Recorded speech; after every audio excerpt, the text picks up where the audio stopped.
Hello friends, நம்ம இந்த வீடியோவில் இன்றைக்கி பார்க்க போகிற அப்டேட் என்ன அப்படின்னு பார்த்தீங்கன்னா, நம்ம கார்த்திகை தீபம் சீரியலில் இன்றைக்கான ஸ்டோரி தான் நம்ம குட்டிருவே பார்க்க போகிறோங்க. நம்ம சேனலை மறக்காமல் சப்ஸ்கிரைப் பண்ணிவிடுங்க. பக்கத்தில் பெல் ஐக்கான் வந்துடும், அதையும் ப்ரெஸ் பண்ணிடுங்க. வாங்க வீடியோக்குள்ளே போகலாம்.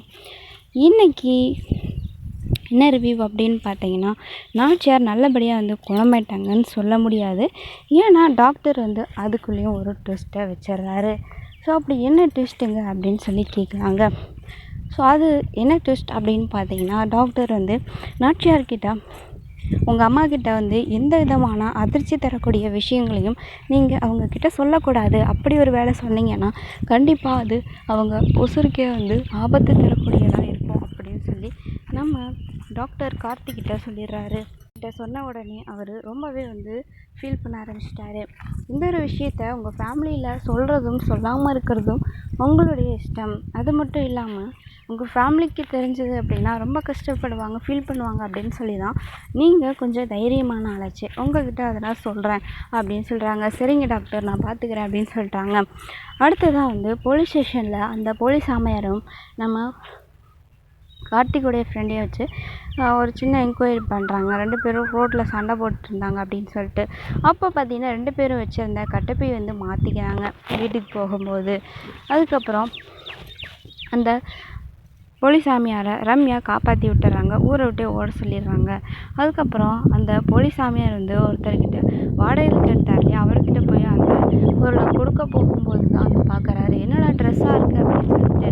அதுக்கப்புறம் ரம்யா கால் பண்ணி சொல்கிறாங்க, ஒருவேளை அந்த என் கூட சண்டை போட்டவன் எடுத்துகிட்டு போயிருக்கலாம் அப்படின்னு சொல்கிறாங்க. அதுக்கப்புறம் அந்த கார்த்திகோடைய ஃப்ரெண்டு வீட்டுக்கு போகிறாங்க. என்ன இது, இப்போ தான் அவனை பார்த்துட்டு வந்தோம், இப்போ வீட்டுக்கு வந்திருக்காங்களே, என்ன விஷயமா இருக்கும் அப்படின்னு சொல்லி யோசிக்கிறாங்க நம்ம கார்த்திகோடைய ஃப்ரெண்டு. அப்போது வீட்டில் இருந்த அந்த மாஸ்க்கு, அந்த விக்கு இதெல்லாம் இருந்த கட்டப்பையை மாற்றி வச்சுட்டு எடுத்துகிட்டு போயிடுறாங்க நம்ம ரம்யா. அதுக்கப்புறம் பார்த்திங்கன்னா வீட்டுக்கு எல்லோரும் வந்துடுறாங்க கார்த்திக் வீட்டுக்கு. ஸோ அங்கே நம்ம பழைய வீட்டுக்கு தான் வராங்க எல்லோரும். அங்கே நம்ம மீனாட்சி கழுத்தில் ஆனந்த் பூஜை ரூம் முன்னாடி சாமி முன்னாடி வச்சு அவங்க கழுத்தில் தாலி கட்டிடுறாங்க. மீனாட்சிக்கு ரொம்பவே சந்தோஷமாக இருக்குது. அதோட நம்ம கார்த்திக் தீபா திருமணமும் பார்த்திங்கன்னா நல்லபடியாக நடந்து முடியுதுங்க. நம்ம நாச்சியார் ஆசைப்பட்டபடியே அவங்க 2 பேருடைய கல்யாணம் நல்லபடியாக நடந்து முடிஞ்சிருச்சு. இதை பார்த்துட்டு ரம்யா பயங்கரமாக பொசசிவ்லாம் இருக்காங்க, பொறாமையோடு இருந்துகிட்ருக்காங்க.